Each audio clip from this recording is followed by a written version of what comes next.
abantu abadala akeke kukhulume naye uDuyaza siyakubingelela emsakazweni uKHOZI FM.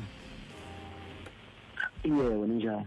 Sikhona iGCOKAMA ELISHA abaningi bayibakubize kanjalo. Na umgqibelo sibuya kuona nemvula lishaya ubonakele stage nama video akhona abantu kodwa bayafisa ukuthola ukuthi ngempela kanti kwenzekeni. Iphela kanjani le airtime? Iphele kanjani iairtime?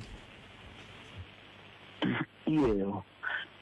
Cha umuntu aqale abingelele ubalaleli boKHOZI FM aphinde abonge ithuba kunina njengaba shalazi ukuthi mhlambe nibe nesikhathi sokuthi ngithathe njengomuntu nami ebantwini noma nginelutho ngithuba nje lokuthi ngiphefumule.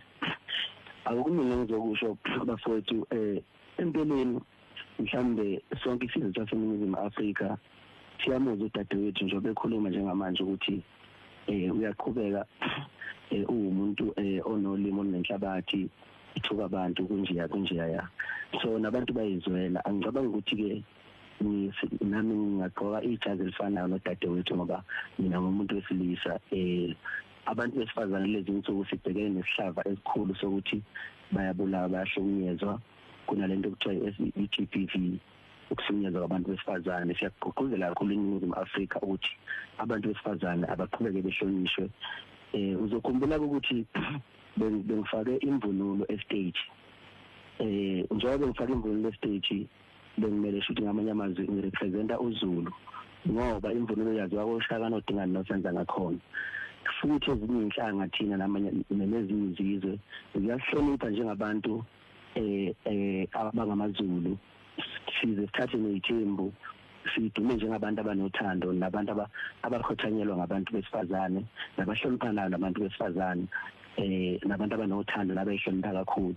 Ngicabanga ukuthi lesikhathi usisi ekhipha amagama wakhiphile akhomba okungangihloniphi njengeciko eselinamava eMzansi lokho kubadidile noma kuphoxela uZulu. Ngicela ukuxolisa kakhulu kubantu bakwaZulu. Ngicela futhi ukuthi konke usizo mhlamba ikhona ngoba ngenze ukuthi khona ingcindezi anayo ba understand nje ukuthi sineyinkinga siphuma emakhaya ngafani kuyenze ukuthola ukuthi umuntu uneyinkinga mhlawumbe emshadweni wakhe noma nje kwezothando kugcina mhlawumbe lokho kuqhapakela nasemsebenzini wakhe. Ngicela ukuthi bamxolele kakhulu udadewethu kuzinto la nyamhlonipha kakhulu odabeni lokuthi mhlambe nibe late angifikanga ngesikhathi.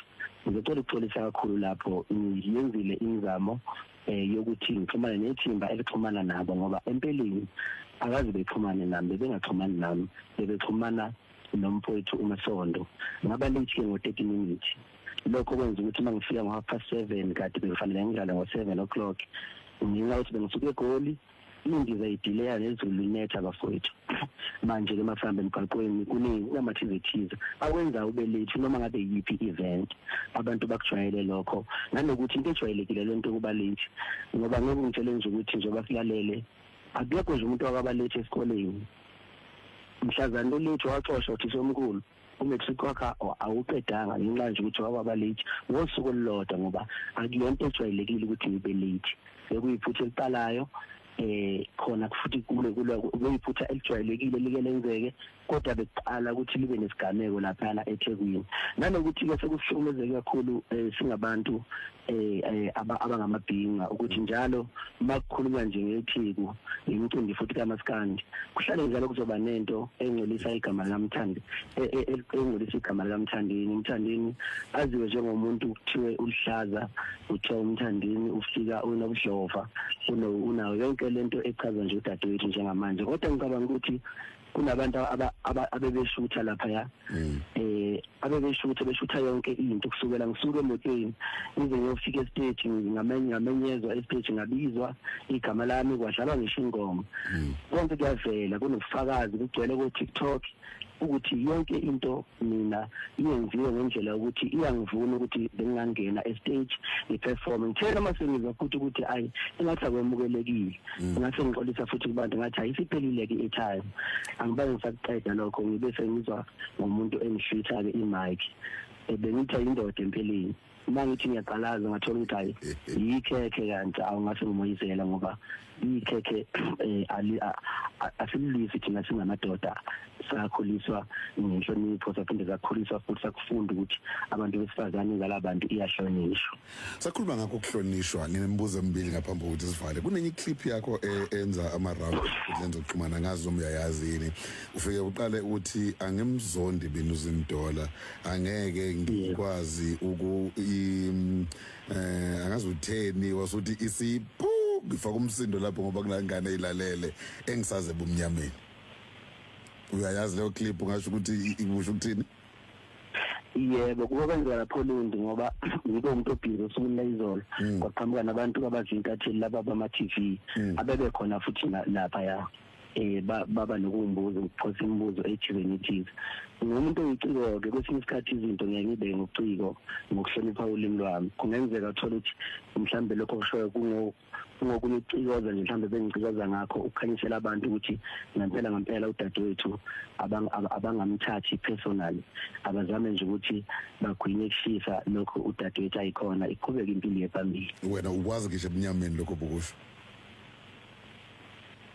impela bafowethu impilo yaselawini iqeda uthando asiyeke lento esiyenzayo asiyeke le mfowethu bekufuna ukudlela kodwa duyaza ububona yonke into ibikahle mhlamba hayi ukuthi khona okuncanyana obuke wakuthinta okungamanzana amponjwana cha akukho nje mina nginothisa nanokuthi ke kulezinsuku lezi bafowethu bayazi abantu abaningi ukuthi umthandeni nje umuntu oshintshile kakhulu indlela engikhuluma ngayo indlela engenza ngayo izinto indlela nje engithatha ngayo futhi nezinto ngoba nalapha bazokhumbula ngihloniphe ngendlela eyisimanga ngithena ngifike emotweni yami ngafica amaphoyisa amaningi angungile imoto yami lokho kunginikeza ukuthi mhlawumbe khona i-trap ebikhona uyabo kodwa manje ifike kabi futhi yafika sengamukela uJesu ngoba ngiqeda ukumukela uJesu njengenkosi kaMsindisi kulezi insuku.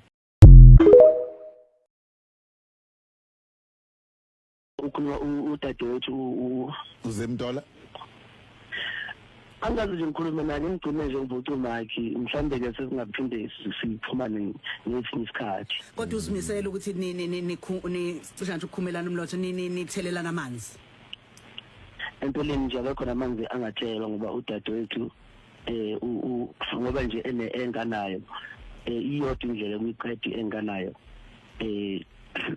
azimini ngicabanga ukuthi uzozama leyo mzamo yokuthi umbone ukuthi uqedeka kanjani ngudadewethu ngokubukana kwakho ubone ngathi une-enga ubone ngathi une-enga yebo noma unengcindezi nje ethile nje anayo mhlambe kubantu asebenza naye noma ithimba elithile nanokuthi nje bafowethu ake sibuze ngoba nabantu badala phela bazona ingane yini le yenza ukuthi njalo umthandeni emcimbini kaMaskandi kuphela futhi eThekwini Cape Fountain ePeople's Park eMabhida lento nje rande nje eThekwini makunomcimbi eMalisburg kunomcimbi eshoko nomcimbi eGoli kade kunaba manifesto lapha bengena lapha nakujabule wonke umuntu enkundleni uyakhumbula ngaze ngaqhawulana nomengameli lapha kumnandi nje bafuthi ngishayela iParis nokuthi kunabantu abasha mina abangithandile emveni kokuzwa iParis bengafisa labo bantu labo ukuthi bengithole ngomthandeni ovele kabusha njengoba sengamukela uJesu nje